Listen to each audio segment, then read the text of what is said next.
As Arthur slowly regained consciousness, he instantly regretted waking up. A sharp wave of unbearable pain surged through his body, paralyzing him completely. Tears flowed freely down his cheeks, not from emotion, but from sheer agony. He couldn't even cry out. The torment was so overwhelming that even forming words in his mind was difficult. Still, he cursed silently, hoping the pain would pass. A voice nearby suddenly called out to him. It was Elijah, but Arthur didn't respond. He focused all his energy just on staying awake. Eventually, he forced out a few broken words, asking for his glove. His voice was hoarse and weak, and blood filled his mouth, forcing him to turn his head aside to avoid choking. Struggling to remain conscious, he told Elijah to break one of the crystals from the glove and give it to him. Elijah understood despite Arthur's stammering. As the crystal activated, a soft, warm light bathed Arthur's broken form. The magic dulled the pain slightly, enough for him to breathe without agony, but his limbs remained heavy and numb, refusing to obey his will. While trying to move, Arthur's mind drifted back to the moment everything went wrong. He remembered the explosion, the fire spell that had launched him. At first it was a blur, but then the memory became sharp. He saw someone running with his staff. Rage bubbled up inside him as he realized the truth. It had been Lucas Wykes. Lucas was the one who had struck him down. Straining to speak again, Arthur asked where Jasmine was. His neck barely turned as his gaze searched the dim shed they were hiding in. Elijah pointed to a corner. Jasmine lay there, unmoving. Elijah explained that Jasmine had taken the brunt of Lucas's attack. Unlike Arthur, she hadn't fortified her body with mana, making her far more vulnerable. Elijah had used a medical kit to treat the burns, but he feared she might have internal injuries too. Arthur, despite his own condition, immediately told Elijah to take a healing gem from his glove and use it on Jasmine. Elijah didn't hesitate. He moved to her side and activated another crystal. A gentle light filled the cave once more, briefly illuminating the cramped space. Soon, Jasmine's breathing became more stable. The shallow, painful gasps gave way to a calmer rhythm. Elijah reassured Arthur that she would likely recover after a few hours of rest. Arthur felt a flicker of relief. His mother's healing beads had saved them again. Inwardly, he found a strange sense of peace amidst the chaos. He hadn't felt this broken since he was a child, when he was 4. As Arthur rested his aching body, he closed his eyes and focused his thoughts. Reaching through the bond they shared, his mind connected with Sylvie. The link sparked to life, filled with a sudden burst of emotion from her. She had sensed his awakening. She had been waiting, anxious, wondering if he was all right. Arthur reassured her that he was fine now and asked where she was. She responded hesitantly, admitting that she had listened to his last command and stayed away from the danger as he had asked. Arthur felt a sense of quiet pride. She had followed his words despite her instincts. He told her that the immediate threat had passed and that she should focus now on her training. But Sylvie's emotions flared with protest, insisting that training wasn't as important as being by his side. Still, through their bond, Arthur could feel it. Something about her training was deeply important. He urged her to trust him and reminded her that they were only resting for now. Reluctantly, she accepted. Even as her presence faded from his mind, he knew she would do what he asked. Arthur opened his eyes as Elijah's voice broke the silence, asking if he was feeling any better. Arthur replied with dry humor, saying he felt ready to run a marathon. Elijah laughed softly at that, easing the heavy mood. After a pause, Elijah spoke again, more thoughtfully this time. He said he never would have guessed that Note, the mysterious masked swordsman he had once tested with, was actually someone his own age. The realization struck Arthur and he instinctively reached up to his face. His fingers touched bare skin. The mask was gone. A sinking feeling crept over him, but Elijah explained that the mask had likely fallen off during the fight, and despite looking, he couldn't find it. Arthur nodded slowly, forcing himself not to dwell on it. Then a more urgent question rose in his mind. His sword. He asked about the black stick he always carried. Elijah pointed to a nearby spot where the sword had been placed safely. He admitted he wasn't sure if it was valuable, but kept it just in case. Relief washed over Arthur like a warm wave. A heavy burden lifted from his chest. The sword was safe. That small piece of normalcy brought him strength. Arthur looked at Elijah with genuine gratitude. He thanked him, not only for treating Jasmine and saving both of them, but also for retrieving his weapon when he could have easily escaped alone. Elijah replied lightly, saying that if he had left Arthur behind in such a state, he would have been no better than Lucas Wykes, the very one who had caused all this. Arthur chuckled at the thought and corrected him with warmth in his voice. No, not even close. As the quiet settled around them, Elijah looked at Arthur with a mix of curiosity and disbelief. His mind returned to the terrifying moment when the Elderwood Guardian had appeared. He remembered clearly how Jasmine had tried desperately to pull Arthur away, begging him to retreat, but Arthur had stayed. Elijah finally asked the question that had been bothering him. Why? Arthur responded with a faint chuckle and a tired smile. In his mind, he had never considered running. A king, after all, did not abandon his people, but there was more to it than pride or duty. Deep inside, he remembered Sylvie, her voice, her faith in him. He had made a promise to her, a promise to grow, to become better, to protect and value those around him. That promise had anchored him in place when fear might have otherwise taken over. Elijah laughed at that, calling him an old man and joking about how serious Arthur sounded. He couldn't couldn't imagine what kind of life someone would have lived to make a promise like that. Arthur didn't answer right away. Even he sometimes wondered what kind of path he had walked to end up where he was now. Wanting to shift the mood, Arthur asked how long he'd been unconscious. Elijah replied that it had definitely been more than a day, though it was hard to measure time accurately in the dim shelter. Arthur groaned slightly as he shifted his body and leaned back against the wall. The pain was dull now, but still present, reminding him of his limits. He looked over at Elijah, realizing they might be stuck here for a while longer while Jasmine recovered. With a small smile, he suggested they take the time to learn more about each other. Arthur offered his hand and introduced himself properly. His name was Arthur Leywin, but friends could call him Art. Elijah shook his hand and introduced himself in return, full of pride. He was Elijah, Knight of Darv. Arthur glanced around their small stone shelter. The structure seemed far too clean, too stable, to have been a natural formation. He tapped the wall lightly and questioned Elijah about it. Elijah admitted that he had conjured the metal shelter just as the cave collapsed. Apparently, the Elderwood Guardian's massive body had been holding the cavern together, and when it fell, the entire structure came down with it. Arthur raised an eyebrow, skeptical. Even for a deviant, he knew it was impossible to conjure metal from nothing. One could only shape existing metal, not create it, unless of course they were a dwarf. That was the only logical explanation. Arthur mentioned this with calm certainty. Elijah gave a sheepish smile, realizing his secret was out. So much for hiding it. Arthur chuckled knowingly, understanding that secrets didn't last long in close quarters like these. But Elijah wasn't ready to give everything away without something in return. He proposed a deal. He'd explain his ability, but only if Arthur explained what had happened back during the fight. Elijah had seen it with his own eyes. Arthur's hair turning white, strange glowing symbols appearing on his skin, and his eyes shining a bright violet. It had been unlike anything he'd ever seen before. Arthur looked down briefly, then gave a small nod. He had agreed. It was only fair. Elijah had earned the truth, and it was time they both shared the weight of their secrets. Elijah took a breath, his voice steady at first, but laced with something deeper. He began by confirming Arthur's suspicion. Though he was raised in the kingdom of Darv, Elijah admitted that he didn't actually know where he was originally from. The man who had raised him, Elder Radeus, had always avoided the topic of Elijah's real parents. Every time he tried to remember anything about his early childhood, all that came were flashes, confusing, disjointed, and painful. For the most part, Elijah said his life had felt normal, at least until the day he advanced to the Dark Orange stage. That was when everything changed. A strange surge of power erupted within him, and he blacked out. When he regained consciousness, he found himself surrounded by sharp black metal spikes, metal he instinctively knew he had created. After that event, Elder Radeus told him it was time to leave and explore the wider lands of Dicathen, without ever offering an explanation. It all happened so fast, too sudden to make sense of. And even now, Elijah confessed that there was a feeling deep inside of him, a strange, constant itch he could never scratch. It lingered like a shadow tied to his powers, and he knew it had something to do with where he truly came from. As he spoke, Arthur noticed Elijah's hands trembling slightly. The boy quickly clenched them into fists, trying to hide the emotion. Before Arthur could say anything, the quiet air was suddenly broken by a loud, awkward sound. It was Jasmine, still fast asleep, snoring loudly. Her head rolled slightly, and in her sleep, she mumbled something about fish and Arthur, comparing tastes. Both boys couldn't help but laugh, the tension melting for a moment under her ridiculous dreaming. Elijah apologized quickly, saying he hadn't meant to turn things into an emotional confession. Arthur reassured him it was fine. They had both earned the right to be honest. Curious now, Elijah asked about Arthur's story. Arthur responded calmly, explaining what he was. Something rare, something powerful. He was a quadra-elemental augmenter, able to use 4 elements. On top of that, he had 2 deviances, ice and lightning. That alone left Elijah stunned. As he reacted with disbelief, Elijah tried to sit up too fast, bumping his head in the cramped space. Groaning, he admitted that if Arthur was a freak, then he was the king of freaks. But he wasn't done asking questions. Elijah wanted to know about the strange markings, the color change in Arthur's hair, and the glow in his eyes during the battle. Arthur revealed another truth. He was also a beast tamer. What Elijah had seen was his beast will being released, the mark of a deep bond with a powerful magical beast. That explanation shocked Elijah even more. He stared at Arthur with wide eyes, and finally asked the question that was truly on his mind. How old was he? Arthur replied that he had just turned 11 a couple of months ago. Elijah blinked, stunned into silence, before muttering that he was turning 12 soon. Yet somehow, instead of feeling older, he felt like a child standing beside a giant. Still, he laughed at himself and shrugged it off. As time passed, the 2 boys sat inside the metal shelter, talking openly. Hours went by as they shared stories, real ones, about their past, their fears, their powers, and their hopes. They had been strangers forced together by chaos, but slowly something stronger began to form, a sense of kinship. But that peace didn't last forever. A sudden sharp pain throbbed in Arthur's core, stealing his breath for a moment. He winced and reached for his glove, pulling out a healing gem. Elijah noticed and looked at him with concern, asking if he was all right. Arthur held back most of the truth, simply saying he was was fine. As Arthur crushed the final healing gem from his glove, the soothing energy flowed into his body once more, numbing the pain that pulsed from deep within. Just then, Jasmine stirred. Her eyes fluttered open, and the moment she saw Arthur conscious, she pushed herself up and threw her arms around him. Arthur was about to ask her to ease up, but then he felt warm droplets on his neck. Tears. Jasmine was crying. Her body trembled as she wept, her words choked by guilt. She apologized again and again, her voice small and cracked. She blamed herself for not being able to protect him, for failing him once more. But Arthur gently reached up and placed a hand on her head, trying to comfort her. He told her he was alright, that there was nothing to forgive. Still, Jasmine couldn't let go of her guilt. Arthur reminded her that it wasn't her fault. He had been the one who insisted on staying behind. He had made the choice, and whatever came from it, pain, danger, or regret, it was his to carry. If anything, he felt sorry for dragging her into it. As she cried in his arms, Arthur looked at her differently. He had known Jasmine since childhood, always seeing her as taller, stronger, almost larger than life. But now, holding her like this, she felt small, fragile even. The weight of her grief made her seem so much more human. Once Jasmine calmed herself, she turned to Elijah and asked about their belongings. Elijah, still a little flustered, confirmed he had them. Jasmine quickly told him that there was an emergency medical kit in her bag. That kit, she hoped, would be enough to treat both Arthur and Elijah properly. They got to work. Elijah retrieved the kit, and together with Jasmine, they opened it. Inside were band tapes and supplies. Carefully, they wrapped the bandages around each other's wounds. The healing gems had dulled the pain, but the bandages would stabilize them further. Arthur thanked them both. Even though the pain still lingered beneath the surface, he truly did feel a bit stronger, strong enough to stand. With effort, he got to his feet, placing a hand gently on each of their shoulders. His voice was steady now. It was time to go home. With Jasmine and Elijah supporting his weakened frame, the three of them began the long crawl upward. They moved through the rubble of what had once been a battlefield and climbed out of the deep crater left behind. The moment they emerged onto the cavern floor, the sight before them was sobering. The once beautiful grassland was gone. Trees had been snapped and tossed like twigs. Huge stalactites had fallen from the ceiling, shattering against the cracked, torn earth. The battlefield looked like the heart of a natural disaster. Arthur asked if anyone else might have survived. Elijah's answer was grim. Reginald and Brauld had both been devoured by the Elderwood Guardian before the final battle had even begun. It was unlikely anyone could have made it out. Jasmine then mentioned Samantha. Her voice was quiet, almost afraid to ask. Elijah paused for a moment, then explained that before the cave collapsed, he had managed to create a metal shelter around her. But Samantha had already been in bad shape. Whether she had survived beneath the wreckage was uncertain. Arthur stared at the endless rubble stretched out around them, the ruins of their battlefield. He wondered how they could possibly find anyone, let alone Samantha, among all this destruction. Even the Elderwood Guardian's beast core, something of immense value, was likely buried somewhere far beneath their feet, lost in the chaos. Elijah spoke with quiet resolve. He hadn't been able to search properly while they were still trapped underground, but now that they were on the surface, he was willing to try. Without hesitation, he knelt down and pressed his hand to the cracked earth. A faint wave of mana rippled from his palm as he whispered the incantation. Earth Pulse. The moment grew tense. Jasmine stood silently beside Arthur, eyes fixed on Elijah. Arthur watched the concentration on the boy's face. His brows furrowed, lips moving slightly as he tuned into the vibrations below. Minutes passed before Elijah's expression changed. His eyes widened slightly in shock, then relief. He had found Samantha. Her heart was still beating. Arthur's mind briefly paused in surprise. The Earth Pulse spell was generally used to scan surface disturbances, yet Elijah had located someone deep within the rubble. Arthur couldn't help but wonder, who exactly was this boy? His powers were clearly beyond what he let on. Without wasting time, Arthur and Jasmine followed Elijah across the wreckage. They moved carefully, stepping over cracked stone and broken remnants of the battlefield. In the distance, something caught their attention, hidden between fractured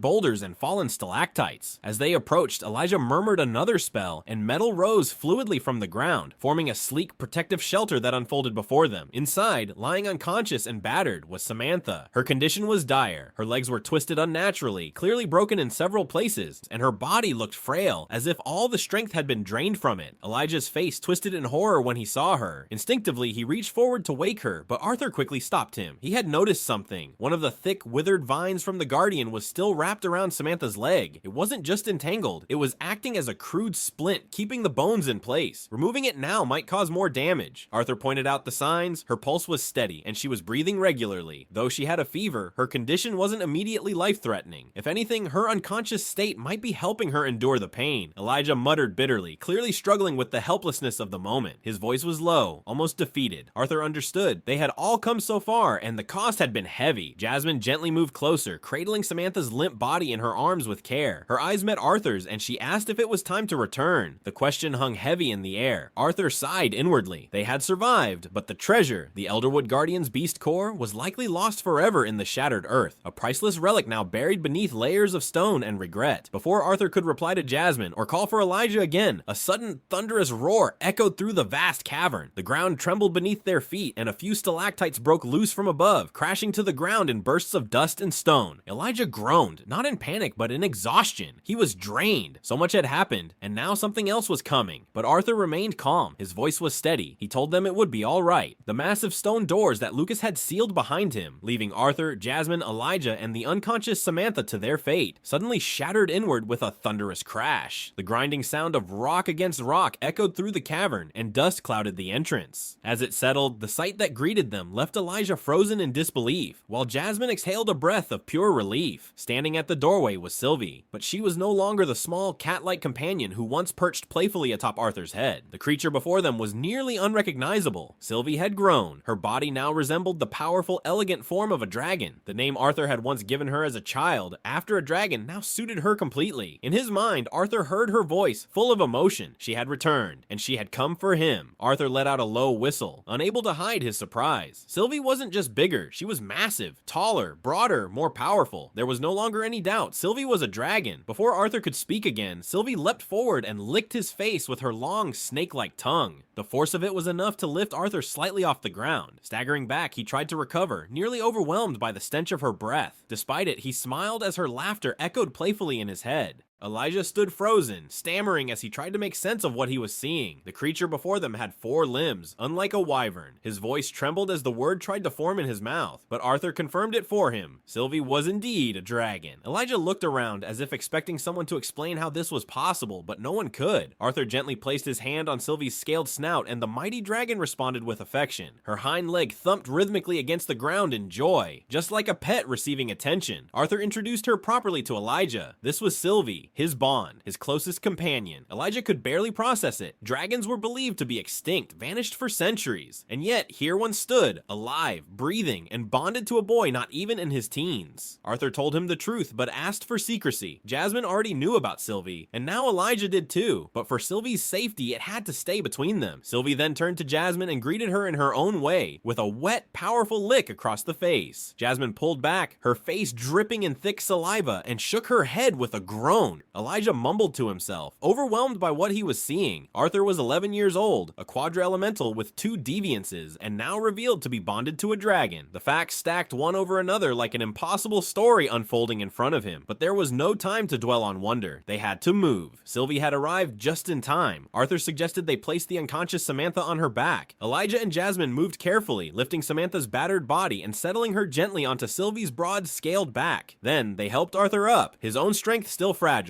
As Elijah stared at the scene in disbelief, Arthur called to him again. It was time to go. With all 3 of them secured, Sylvie spread her powerful wings and leapt into motion. The cavern wind howled as she soared upward. The journey back through the dungeon was far quicker than their descent. What had taken them an entire day now took only a few short hours. The moment Sylvie landed at the upper levels of the dungeon, they weren't alone. The bat runners were still there, creatures with leathery wings and twitching noses. They immediately sensed the arrival of new presences and grew alert, screeching with hostility. Their small bodies tensed, and they began charging forward as one, ready to strike. Jasmine reacted instantly. She drew her blade without hesitation, preparing to cut them down before they could get close. But just as the bat runners rushed forward, something unexpected happened. One by one, they screeched to a halt, their claws skidding against the stone. Their eyes locked onto Sylvie. Then, as if driven by pure instinct, they turned and fled into the darkness of the cave. Their screeches now sounded like cries of panic. Jasmine stood stunned, her sword still drawn, but unused. Elijah stared with wide eyes, and then the realization hit them both. It wasn't them the bat runners feared, it was Sylvie. With the threat gone, Jasmine and Elijah quickly shifted focus. They helped Arthur lower the unconscious Samantha down from Sylvie's back. Arthur, still weakened, climbed down clumsily after them. His body ached with every movement. Samantha, laying on the cold stone floor, stirred slightly. Her body was still pale and battered, but her eyelids fluttered open, and she managed to cough weakly. When she saw Arthur's face, her voice came out hoarse, barely more than a whisper. She said he looked better without the mask. Arthur tried to quiet her, telling her to save her strength, but she didn't listen. Samantha reached into the folds of her robe, struggling slightly, and pulled something out with shaking hands. In one palm was Arthur's lost mask. In the other, something far more valuable. Elijah leaned in to get a closer look, and his eyes widened in disbelief. It was the Elderwood Guardian's beast core. Somehow, even in her critical state, Samantha had managed to retrieve it. Arthur took it with quiet astonishment. It was an impressive stone, dull green, but laced with beautiful gray patterns, humming faintly with magic. He said he would hold onto it until they could sell it, planning to split the profits evenly. But Jasmine shook her head. She refused the reward. In her eyes, Arthur was the one who deserved it. Elijah agreed, not even considering taking a share. Arthur was baffled. None of them wanted it, despite knowing how valuable it was. He began to protest, but they all had the same answer. Samantha's voice was soft as she spoke again. She was just glad to be alive. She said Arthur was the one who had slain the beast, and that made the reward his. Arthur looked down at the core one last time, then nodded in quiet gratitude. He asked them to head to the guild hall and bring help. He would stay behind with Samantha. They both understood, nodding without hesitation. Elijah, before leaving, handed over Arthur's belongings, just in case he needed anything while they were gone. With that, Jasmine and Elijah began their climb back toward the surface, leaving Arthur behind in the ruined cavern. Arthur sat quietly for a moment, then reached into his backpack. His fingers brushed against the thin parchment of the sound transmission scrolls. Exactly what he needed. With a small sigh of relief, he pulled one out. Now that his mana had recovered a little, it was time to let his parents know that he was alive. He focused his energy and recorded a short message into the scroll. The moment it was done, the scroll shimmered and vanished into the air, carrying his voice back to his family. It was a small comfort, but at least they wouldn't be left wondering. At least for now, they wouldn't worry. Arthur turned to look at Sylvie. She stood beside him, majestic even in stillness. He asked her about her transformation, how she had grown so drastically. Sylvie responded through their bond. She had hunted many mana beasts, gaining strength and absorbing their cores. At Arthur's request, Sylvie began to shift. Her body glowed faintly, shrinking down until she once again resembled the small creature he had once carried everywhere. But even in her compact form, she was different now. Her red spikes were gone. Her fur was entirely black, her yellow eyes sharp and intelligent. She looked more like a mysterious little demon cat than the playful companion she used to be, but she was still Sylvie. Arthur then pulled out the Elderwood Guardian's beast core. It pulsed faintly in his hand, filled with concentrated energy. He had time before Jasmine and Elijah returned with help, and he planned to use it well. With this core and his body's ability to assimilate mana, he would be able to recover faster. He closed his eyes and entered meditation, letting the power of the beast core sink into him. The energy moved through his limbs like warmth, but his mind wandered. He thought of Lucas. Lucas Wykes had left them to die. Because of him, Brauld was gone. Samantha was barely alive. So many of them had suffered. But Lucas wasn't just any enemy. He came from a powerful family with a dangerous reputation. Arthur knew that confronting him carelessly would only cause more harm. He had to be smarter. He had to plan, because one thing was certain. He wouldn't be satisfied with shallow revenge. What Lucas had done required something more, something lasting. Arthur's thoughts were interrupted by the sound of footsteps approaching. He opened his eyes and looked up. A group of people in uniform entered the cave. They were medics. Sent by Jasmine and Elijah, they worked swiftly. Using a mix of herbal anesthetics, they gently stabilized Samantha and placed her onto a stretcher. Her condition was serious, but she was still breathing. They also recovered Brauld's lifeless body, bringing it up with great care. Outside, Brauld's wife and child were waiting. The moment they saw him, they collapsed in grief. The cries of mourning echoed through the hall. The pain of that loss was real and unforgettable. Later, Arthur, Jasmine, and Elijah were taken to a chamber within the guild hall, Caspian's office. They were seated before the high-ranking official, and Elijah took the lead in explaining everything. He told the full story: the battle against the Elderwood Guardian, the traps, the cave-in, and most importantly, Lucas's betrayal. He didn't leave anything out. Every painful detail was laid bare, and with each word, the weight of what they had endured grew heavier. Arthur sat with a weary gaze, his voice calm but firm. They had already given their statements. Every detail of the dungeon, the battle with the Elderwood Guardian, and the betrayal that nearly cost them their lives. He questioned how much more was needed. For him, it felt like enough. Caspian nodded in agreement. He understood their exhaustion and told them they would be given rest before the official hearing. But the moment of quiet was shattered. The doors burst open with a loud slam as armored guards stepped in. Every head turned toward the entrance. The symbol of the Wykes house was visible on their uniforms, and at the center of it all stood Lucas Wykes. Lucas stepped in with a wide smile on his face, acting pleased to see them alive. His tone was casual, mocking even, but Jasmine wasn't fooled. Her blades were already drawn, gleaming in the dim light. Elijah's hand sparked with mana as he prepared a spell. Both of them were shaking with anger, gritting their teeth. Arthur, however, raised his hand and calmly told them to stand down. They listened. Lucas feigned surprise, as if he didn't understand their hostility. He made light of the situation, speaking like everything was normal, like they had merely finished a simple group mission. Caspian looked toward Arthur, silently asking for restraint, gauging his reaction.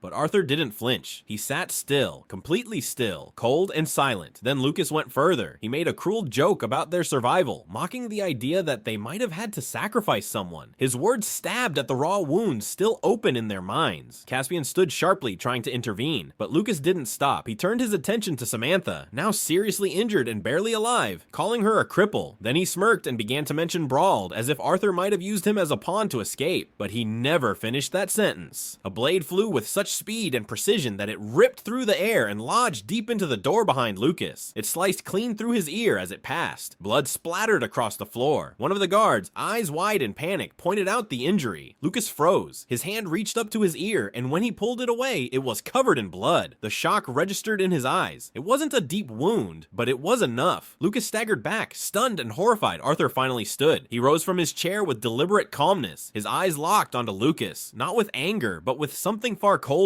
His bloodlust surged through the room like a storm. Even without lifting a finger, Arthur's presence was suffocating. The guards panicked, shouting for him to stop, but Arthur ignored them. He took a single step forward, his aura sharpened like a blade, pressing down on everyone in the room. The moment Arthur took that step forward, the pressure in the room changed completely. The guards could feel it instantly, an invisible weight pressing down on their bodies. Their movements slowed, their limbs heavy, confusion turned to fear. They muttered to themselves, unable to understand why it felt so hard to breathe. Lucas, seeing the change, panicked. His voice trembled as he yelled at the guards to act, but his command was laced with desperation. Obeying his order, the guards charged forward with their shields raised and swords drawn. But to Arthur, their movements were sluggish, predictable. Time itself seemed to slow. With terrifying precision, Arthur blocked the first strike and slammed his sword against the elbow of the leading guard. The impact was brutal, sending the man flying backwards, crashing to the ground with a groan. Arthur didn't stop. He moved like a gust of wind, already turning on the next two. His blade cut through the air, swift and clean. The next pair of guards collided mid-charge and dropped to the floor with a heavy thud. Only one guard remained. He cursed under his breath and rushed forward, swinging down with all his strength, but Arthur was already past him before the blade even fell. Caspian shouted, his voice sharp, warning Arthur not to act recklessly. Any violence before the hearing could be dangerous. But Arthur didn't respond to the words. He walked forward toward Lucas, but instead of attacking, he calmly reached for his blade embedded in the door beside him. With a straight face, Arthur pulled the weapon free and stated it had simply slipped. He had only come to retrieve it. Lucas stood frozen, staring in disbelief. Blood dripped from his wounded ear, and his hands trembled. He was terrified. Caspian, now tense and trying to regain control of the room, instructed one of the officers, Lydia, to escort Lucas to the medical ward. Arthur then turned to Jasmine and Elijah and asked them to wait outside. Without a word, they nodded and stepped out. Arthur shut the door behind them. Now it was only Caspian and Arthur. Caspian sighed, the weight of the moment still heavy. He tried to reason with Arthur. He urged him not to provoke Lucas again. Whatever had happened, Arthur needed to show restraint, especially with someone from a powerful family like the Wykes. Arthur didn't appreciate the warning. His words were cold. He made it clear that he had the strength to erase Lucas if he truly wanted to, and that his identity, hidden behind the mask of note, protected him. The veiled threat in his voice sent a chill through the room. Arthur leaned in closer to Caspian, his eyes narrowing. The air thickened once more. His presence felt sharper than any blade. Caspian could feel it, not just the strength, but the weight of experience behind that glare. Those were not the eyes of a boy. They were the eyes of someone who had taken lives. Caspian, holding his ground, explained that he wasn't threatening Arthur. In fact, he was trying to protect him. He knew how dangerous the Wykes family was. Even if Arthur had the strength to kill Lucas, the consequences would stretch beyond him. Jasmine would be targeted. The twin horns, both current and past, would become targets too. The entire network of people connected to Arthur would be at risk. Caspian's advice was simple. Until Arthur became powerful enough to protect everything he cared about, until he reached the point where he could stand against even Lucas's half-brother, he needed to wait. He needed to be patient. Raw power wasn't enough. Not yet. Arthur listened carefully, then gave a short nod. He understood. He thanked Caspian for the warning, but there was something else. There was another reason Arthur had asked for a private conversation, and now it was time to talk about that. Arthur stepped past Caspian without hesitation and took a seat in one of the chairs across the room. His voice was calm but firm as he addressed the guildmaster. There was a sharp edge to his words, not of arrogance, but certainty. He reminded Caspian that a man in his position surely understood the value of aligning with someone like him. Supporting Arthur wouldn't just be a favor to a powerful individual, it would benefit the Adventurers Guild as a whole. Caspian, listening carefully, let out a faint smile, though he kept it to himself. He wasn't sure if Arthur was being prideful or if his confidence truly came from the power he had shown. Either way, it was unsettling and impressive. Caspian gave his answer, promising that as long as it was within the guild's capacity, capacity, they would help Arthur in any way he needed. Arthur gave a nod and calmly laid out what he required from them. After a short discussion, Arthur stepped out of the room. The hallway was quieter now, but Elijah stood there waiting anxiously. Elijah immediately spoke up, a mixture of relief and nervousness in his voice. He admitted he had been scared, genuinely afraid that Arthur would have gone too far and killed Lucas right there in front of everyone. Arthur simply told him that it wasn't the right time. Elijah paused for a moment and then cautiously asked if Arthur still intended to kill Lucas someday, but Arthur didn't answer that directly. Instead, he changed the topic. He said he was starving and Sylvie was waiting outside. They should eat something before the hearing began. It was a clear way of ending the conversation. Elijah nodded quickly, still unsure what to make of everything that had just happened.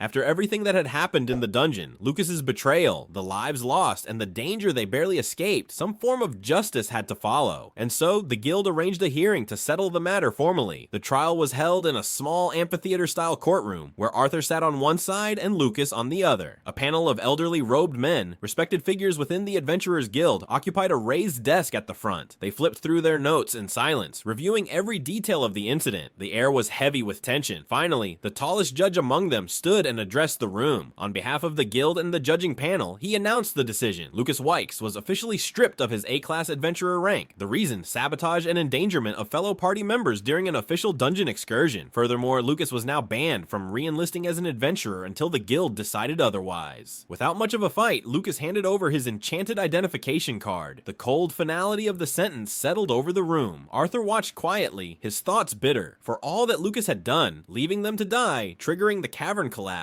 nearly costing lives, all he received was a revoked rank. Anyone else would have been jailed, but Lucas was a Wykes. His name protected him. Then the attention shifted to Arthur. The tall judge turned his gaze and asked Arthur to rise. The panel had also reached a decision regarding him. Despite the heroics he had shown and the lives he helped save, Arthur was being punished for his public display of aggression toward Lucas. The ruling was blunt. He was banned from entering Xyrus City for as long as Lucas Wykes remained at Xyrus Academy. The gavel struck, the sound echoing through the chamber. It was official. Arthur, already expecting this, still played his part. He leaned forward at the podium, raising his voice in protest. He demanded to know why he was being punished when Lucas was the one who betrayed them. But it was all for show. In his peripheral vision, he noticed Lucas's tense face relax into a smug grin. That alone confirmed the need for restraint, for now. The judge silenced Arthur's objection. The guild had considered the circumstances, and that was why they hadn't revoked Arthur's license. He could still work as an adventurer, but he was to stay away from Lucas and his family. No exceptions. Then Lucas, in his usual cowardice, spoke up with panic in his voice. He questioned Arthur's hidden identity and demanded to know who he really was, fearing that Arthur could one day slip into the city unmasked and attack his family. Another judge responded with finality. Arthur's true identity would be recorded by the guild, but Lucas and his family would not be informed. A select group of guild mages would monitor Arthur from now on, whether he wore his mask or not. This was to prevent unnecessary escalation and maintain peace. Lucas tried to argue again, but the judges had heard enough. The sentencing was final. No more discussions. As the court's guards moved in to escort Lucas and his entourage out, the judges stood from their seats and the chamber gradually began to empty. The sentencing was over, but Lucas couldn't leave without one last attempt to assert himself. He turned back with a threatening glare, his voice sharp with false confidence, warning Arthur to keep a far distance from him if he knew what was good for him. Arthur didn't flinch. His eyes remained steady, unbothered, and with a hint of mockery, he responded. His words were calm but cutting, making it clear that Lucas's threats meant nothing. The fear in Lucas's eyes surfaced for a brief moment as he stepped back toward his guards, choosing silence over confrontation. Arthur simply watched him go, his expression unreadable. As Lucas disappeared through the main doors, a courthouse guard approached Arthur and offered to escort him out. But before Arthur could respond, one of the judges stepped in. He dismissed the guard politely and offered to lead Arthur out through a different route. Behind the raised desk where the judges had sat was a narrow door. The judge opened it with a simple gesture, and the two of them walked into a quiet hallway hidden from the rest of the building. As they walked, the judge finally spoke with purpose. He asked if the staged outcome of the hearing was satisfactory. Arthur acknowledged it with a nod. Everything had played out as planned. Lucas had been humiliated, and Arthur's identity had remained protected, for now. The judge made it clear that his actions weren't for Arthur's sake alone. He hoped this cooperation would prevent further conflict and delay any retaliation from the Wykes family. He understood the limits of protection. Eventually, the truth would surface. But if Arthur didn't move against them, perhaps the Wykes wouldn't retaliate. Arthur gave a small laugh, assuring the judge that he was more cautious than he appeared. considered. He wasn't reckless, but he wasn't weak either. They came to a shelf lined with thick books. The judge pressed one spine inward like a hidden switch, and a section of the floor shifted, revealing stairs leading into a stone passage below. Before Arthur descended, the judge left him with a final thought. He admitted that one day the guild might call upon Arthur to return the favor. He hoped Arthur would remember the protection offered today when that time came. Arthur looked back with a half smile, acknowledging the hidden strength of the Adventurers Guild. They were playing a dangerous game, but they had chosen the right side. With that, he stepped into the dim stairway, and the judge closed the entrance behind him. Alone again, the judge remained still, staring at the closed passage. Inwardly, a thought echoed in his mind. Caspian had been right. Arthur Leywin was no ordinary adventurer. He was something far more dangerous. As Arthur opened the hidden door that led out of the courthouse passage, he was immediately tackled by a familiar force. Sylvie, his bond, had launched herself straight into his stomach, headbutting him with excitement. Arthur winced slightly at the impact, clutching his side. Sylvie chirped happily and quickly scrambled up to perch atop his head like she always used to. In his mind, her voice echoed playfully, full of energy. She wanted to know if everything was over now, if they could finally go home. Outside, Jasmine and Elijah were waiting. Both of them looked relieved. Their faint smiles showed that the weight of the past few days was slowly lifting. Arthur gave them a simple nod, confirming it was done. The trial, the confrontation, and the chaos, it was finally over. They began walking together, stepping beyond the borders of the Beast Glades toward the nearest teleportation gate. Elijah glanced at Arthur and mentioned Samantha. He asked whether Arthur planned to visit her. Arthur paused for a moment. He shook his head gently and admitted that it might be better if he didn't go. Instead, he suggested Jasmine check on her when possible. Jasmine didn't say a word, but her subtle nod spoke enough. As they continued walking, the mood turned slightly more sentimental. Elijah mentioned that they would soon be parting ways. Arthur, suddenly remembering, brought up the fact that Elijah wasn't from Sapan and didn't have a place to stay. He casually suggested that Elijah stay with his family for a while, at least until school started. Elijah was caught off guard and asked what Arthur meant by school. Arthur, a little amused, began explaining what a school was, but Elijah quickly cut him off in frustration. Of course, he knew what a school was. He just hadn't planned on attending one. Arthur reminded him about his earlier ambition, to make a name for himself. If that was really what Elijah wanted, then attending Xyrus Academy, the continent's most prestigious magic school, would be a strong step forward. Elijah seemed doubtful. He brought up the challenges, how impossible it was to get in without money or the right connections. Arthur only grinned and pulled him into a quick side hug. He told Elijah to leave the hard part to his big brother and just worry about showing up. Elijah protested immediately, pointing out that he was older, but the moment had already shifted. Arthur turned to Jasmine and asked if she could take Elijah home first. Elijah tried one last time to protest. He hadn't agreed to anything yet, but Arthur, eyes gleaming, reminded him Lucas Wykes would be attending Xyrus Academy too. Was Elijah really okay leaving Arthur alone with someone like that? As Elijah and Jasmine made their way toward the teleportation gate, Elijah, already thinking ahead, wondered aloud about what classes he should take at Xyrus Academy. Then, in a softer voice, he paused and called back to Arthur. With simple sincerity, he thanked him for everything. Arthur watched them disappear into the distance. Once they were out of sight, his light smile faded. A quiet sigh escaped his lips as he looked at the woods nearby. With calm authority, Arthur called out for someone to step forward. From behind the trees, Caspian appeared, no longer hiding. His expression was composed, though a little wary. He admitted that it was wise of Arthur to send Jasmine and Elijah away first, just in case. Arthur acknowledged Caspian's support, thanking him for convincing the judge to go along with the plan. It had worked. Lucas would remain unaware, at least for now. Caspian responded with relief, saying he was simply glad everything had ended without anyone dying. But Arthur turned his sharp gaze on him. People had died. Caspian faltered at the reminder and quickly corrected himself. Realizing his mistake, he cleared his throat to change the subject and tossed a small pouch toward Arthur. It landed softly in Arthur's hand. Caspian said it was a parting gift, nothing more. Arthur opened the pouch, pulling at its drawstrings. Inside was a generous heap of gold coins. The sheer amount stunned him. It was more money than someone like him, who once lived the life of a humble boy, could have imagined holding at once. When Arthur asked what it was for, Caspian gave a simple answer. The money was to help him take some extra precautions on his journey ahead. As Caspian turned and walked away, Arthur's thoughts churned. Precautions, he repeated inwardly. He knew that Dawn's ballad wouldn't draw attention as long as he didn't use it. The real concern was Lucas. He had seen Sylvie in her dragon form. That memory alone could be a threat, and just as that thought crossed his mind, a soft glowing light appeared above his head. Her black dragon scales shimmered, turning snow white. In moments, she transformed completely into a small, delicate white fox. Sylvie looked at Arthur with sleepy eyes and asked through their bond if this form was better. Arthur could only stare in amazement, quietly asking how many forms she could even take. Sylvie, already half asleep, admitted she didn't know, but she was tired. Before Arthur could respond, she closed her eyes and curled up in his arms. He looked down at her, still baffled, and gently gently whispered goodnight. As he stood there in the quiet woods, Arthur reflected on what had just happened. Having a dragon as a companion came with perks, and Arthur was just beginning to discover what they were. Before Arthur could step through the teleportation gate, there were a few tasks he needed to finish in town. He made sure no one was nearby, then slipped behind a tree, removed his mask and coat, and tucked them away into his bag. He needed to blend in. The town, though small, bustled like a busy outpost. Adventurers in heavy armor moved with purpose, while robed merchants called out their wares, items gathered from nearby dungeons and magical zones. Arthur weaved through the noise and crowd with quiet focus. He eventually reached an artifact shop with an old wooden sign that read Equius Artifacts. As he entered, the shop clerk gave the usual welcome, but his tone changed when he saw Arthur. The man seemed surprised to see someone so young alone in his store, and questioned if Arthur was lost. But Arthur confidently asked for a small dimension ring, one just big enough to fit over his thumb. The clerk was skeptical. Such rings were expensive, even if tiny. But when Arthur opened his old sack full of gold coins, the man's expression changed completely. His eyes widened in disbelief. After the purchase, Arthur left the shop with the ring in hand, now holding one more tool he needed. The clerk, still stunned, waved goodbye. Inside, Arthur couldn't help but think about the cost. Most of his remaining gold was now gone, just for a ring barely large enough to hold a single sword and the beast core. Still, it was necessary. He was preparing for something new, a normal life, at least on the surface. He made his way back toward the teleportation gate, the same one Jasmine and Elijah had used earlier. Upon stepping through and arriving in Xyrus, he paused to breathe in the familiar air. It felt different. He was home again. Arthur caught a carriage to the Helstia estate. Along the way, he passed the academy he'd soon attend. Its towering buildings and sprawling campus loomed in the distance. He wondered what it would feel like to walk those halls, not as a warrior, not as a killer, but as a student. The carriage eventually pulled up to the Helsty Manor. Arthur quietly stepped inside, careful not to wake Sylvie, who was resting. As he approached the familiar staircase, he was lost in thought, looking at the mask he had worn for more than 2 years. That simple object had hidden so much. His identity, his power, his past. Before he could go further, the silence was broken by a sudden crash. The large double doors slammed open. At the center stood a small girl with a firm stance, her hands placed on her hips like a parent ready to scold. It was Ellie. Arthur called out, but before he could finish, she charged down the steps and collided into him, headfirst into his stomach. She gripped him tightly, hugging him like she never wanted to let go. Tears welled up in her eyes as she whispered that simple, heartfelt welcome. She had missed him deeply. Arthur smiled and reassured her. She asked if he planned to leave again. He promised her he wouldn't. Then, with a giggle, she dashed back up the stairs and waved him to follow. Arthur watched her go, still stunned by how much she had grown. The last time he had seen her, she was smaller, quieter, still adjusting to having a big brother in her life. As Arthur thought about how much Ellie had grown, a sudden, horrifying realization struck him. In just a few years, maybe sooner, boys would start noticing her. That meant awkward crushes, teenage stares, and young boys trying to get close to his little sister. The image of Ellie, once clinging to his arm like a child, now surrounded by teenage suitors, made his stomach twist. His eyes widened, his mind racing through imagined scenes of her growing up too fast. He wasn't ready for that future. Thankfully, his unsettling thoughts were interrupted by the sound of a familiar voice. His mother's. Alice came rushing in with Reynolds right behind her. Both of them looked relieved, their expressions soft with happiness. His father, still strong and broad despite his age, didn't hesitate. He scooped Arthur up in his arms with a proud grin, pulling him into a bone-crushing hug. Reynolds couldn't help but tease, saying Arthur hadn't grown at all. Arthur fired back with his usual wit, joking about his father's increasingly wild beard, accusing him of trying to hide wrinkles under it. Before either of them could push the joke further, Alice jumped in with playful scolding, defending her husband. Then came her hug, warm and full of comfort. She didn't scold or cry this time. Instead, she simply told him how glad she was that he returned safe. Arthur apologized softly, feeling guilty for how often he made them worry, but Alice just smiled. In the background, Vincent Helsty tried to join the moment with his own cheerful welcome, but before he could continue, Tabitha smacked the back of his head, reminding him this was a family reunion. Reynolds and Alice deserved that moment with their son. After the warm reunion, everyone gathered in the living space, settling down with smiles and laughter. Arthur glanced around, eyes scanning for missing faces. Alice noticed and asked if he was looking for someone. Arthur admitted it felt like someone was absent. That's when Elijah handed him a folded letter. Jasmine had already left on another mission with the twin horns, but she had left a brief note behind. It was short and typically Jasmine, direct, emotion hidden behind simplicity. Arthur smiled to himself. He had hoped to see her off, but this small message would have to do. Reynolds joked that the twin horns always came back, like stubborn weeds. Arthur laughed at that too, but one name still lingered on his mind. Arthur asked about Lilia. Tabitha started to explain, but Vincent jumped in too quickly, proudly declaring that their daughter had been accepted into Xyrus Academy. His excitement cut Tabitha off, and she responded by yanking his hair in frustration, wanting to be the one to share the news. Vincent squealed in pain, and the room filled with laughter. Arthur was genuinely impressed. It was a big step for Lilia and a proud moment for the Helsty family. Tabitha, still sincere under her scolding tone, reminded Arthur it was because of him. Without his help, their daughter might never have unlocked her potential. The Helsties, she said, would always be in his debt. Vincent echoed her words, still rubbing his head, adding that a mage hadn't been born into their family for generations. Arthur smiled humbly. He wasn't sure about being owed anything, but he joked that maybe he'd call in a favor or two someday. Finally, Reynolds, unable to hold in his excitement any longer, stomped his foot and leaned forward. Now that everyone knew where the important people were, he wanted to hear the full story. The dungeon dive, the adventure, everything. Arthur's storytelling had drawn everyone in, laughter and gasps echoing through the Helstia Manor's living space. Arthur smirked and began recounting his time as an adventurer. He shared most of the journey truthfully, but left out Lucas's betrayal for his family's sake. There was no need to burden them with that weight. Still, even without that piece, the tale was enough to stun the room. Vincent, in his usual dramatic fashion, compared Arthur's journey to the thrill of tax paperwork. Tabitha was more sincere, her voice tinged with disbelief. The fact that Arthur had faced and defeated an Elderwood Guardian, a creature so terrifying that it had once been used to scare her as a child, was nothing short of astonishing. The topic shifted. Arthur turned to Reynolds and asked where he currently stood in his magical training. Reynolds admitted that he had been stuck at the bottleneck of the Dark Orange stage ever since Arthur left. No matter how much he meditated or refined his mana, progress seemed impossible. Without hesitation, Arthur pulled out the Elderwood Guardian's beast core and tossed it to his father. He mentioned that although he had used a bit of its energy for healing, there was still more than enough left. Reynolds caught the core, stunned. He held it like it was sacred, unsure if he could accept something so valuable, especially something Arthur had risked his life for. Tabitha gasped at the realization of what Arthur had just given. An S-Class beast core was worth an incredible fortune. Alice responded with dry humor, still unsure if the gift balanced the endless worry Arthur had caused her. Arthur told his father to take it. He smiled and joked that Reynolds would need the core if he wanted any chance of keeping up with his son. He even gave a playful wink, challenging him not to fall behind. That's when Arthur revealed his current level. He was already in the light orange stage. Everyone was shocked. Vincent's eyes widened like saucers. Tabitha let out a sharp gasp. Reynolds stared at the beast core again, this time with a renewed sense of determination in his eyes. He promised not to hold back next time they dueled. Arthur welcomed the challenge with a grin. As the excitement settled down, the family began retiring to their rooms for the night. The house grew quieter. Elijah went to take a steam bath and, in his usual absent-minded way, forgot to lock the door. Just as he was relaxing, the door suddenly burst open. Arthur stepped in casually, announcing that he had brought Elijah's pajamas. Elijah panicked, his voice echoing off the steamy walls. He tried to cover himself and shouted in embarrassment. Arthur, barely able to see through the steam, teased him by saying it wasn't a big deal and he couldn't see anything anyway. Elijah squinted suspiciously and asked if that was true. Arthur left the room, grinning, and tossed back a cheeky note before shutting the door. Loud curses and banging followed, making Arthur chuckle from the hallway. Later, Arthur sat on his bed and pulled out the mask he hadn't worn in a while. He looked at it quietly, reflecting. 2 years had passed, years full of battles, loss, and growth. Sylvie, always perched nearby, responded in her usual chirpy tone. She reminded him she had grown taller than him. Arthur laughed, acknowledging the truth in her words. After Elijah reminded Arthur it was his turn to wash up, Arthur casually agreed and headed to the bathroom. He took his time, enjoying the warm water after the long and tiring journey. Once finished, he stepped out feeling refreshed. Elijah was quick to question the delay, wondering what had taken Arthur so long. Arthur explained that he had a few things to discuss with Vincent and had even brought up the topic of sponsoring Elijah for Xyrus Academy. The mention of it made Elijah burst with excitement, eager to know what Vincent had said. But Arthur, with a mischievous smile, chose not to answer immediately. Instead, he simply shut the door behind him, leaving Elijah in suspense. Later that night, both boys lay side by side on the large bed in their shared room. The moonlight filtered through the curtains, and their conversation shifted to thoughts of the future. Elijah was still filled with awe at the idea of joining Xyrus Academy. The reputation of the school, the powerful students, and the idea of learning among elites made him hopeful and enthusiastic. Arthur, however, remained calm. He understood that their skill levels were already beyond most first-year students, so in his mind, the academic side of it might feel a little dull. Still, he admitted that it would be a good opportunity to master his weaker attributes, lightning and ice magic, both of which still posed challenges for him despite his strength and his beast will's support. Elijah then brought up a more serious matter, Lucas. He asked Arthur what he planned to do about him. Arthur sighed. He knew Lucas didn't recognize him and wanted to keep it that way. Until the day came when Arthur was strong enough to take on the entire Wykes family, he would keep his identity hidden. His focus now was training and improving. Arthur quietly admired Elijah's ability to speak so freely, even joking about the serious things. Then his attention turned to the pillow wall Elijah had built between them. Arthur found it unnecessary and asked if it was really needed. Elijah insisted it was, claiming it was already strange for two boys to share the same bed. Arthur teased him, suggesting that maybe Elijah would be more comfortable if he were a girl instead. The response was immediate. A pillow flew straight at Arthur's head. Elijah was embarrassed, while Arthur laughed, enjoying the innocent moment of friendship. Elijah peeked over the pillow wall he had built between them, his voice quieter now, filled with curiosity. His thoughts had drifted to something more personal. He wondered if he might be able to find a girlfriend at Xyrus Academy. Arthur couldn't resist poking fun, imagining Elijah one day marrying a black-haired girl with glasses just like him, and the two of them having tiny children who also wore glasses from birth. Elijah rolled his eyes at the exaggeration and pointed out how absurd the idea was. Babies obviously didn't come into the world wearing glasses. Still, he laughed at the image. Then, turning the spotlight back, he playfully accused Arthur of being too princely looking for his own good, claiming he wouldn't have any problem with the girls at the academy. Arthur smirked and asked if that was a trace of jealousy he sensed. Elijah, not missing a beat, replied that it was more than just a hint. It was obvious. Arthur assured Elijah not to worry. He wasn't interested in anyone at the academy anyway. To him, the girls his age still felt far too young, like little kids. There was no rush. What mattered now was rest. He reminded Elijah to get some sleep. On the other side of the bed, Elijah softly agreed. His voice carried a quiet gratitude, and with that, their playful banter gave way to silence. The night grew still as both boys lay under their blankets, the world outside peaceful for once.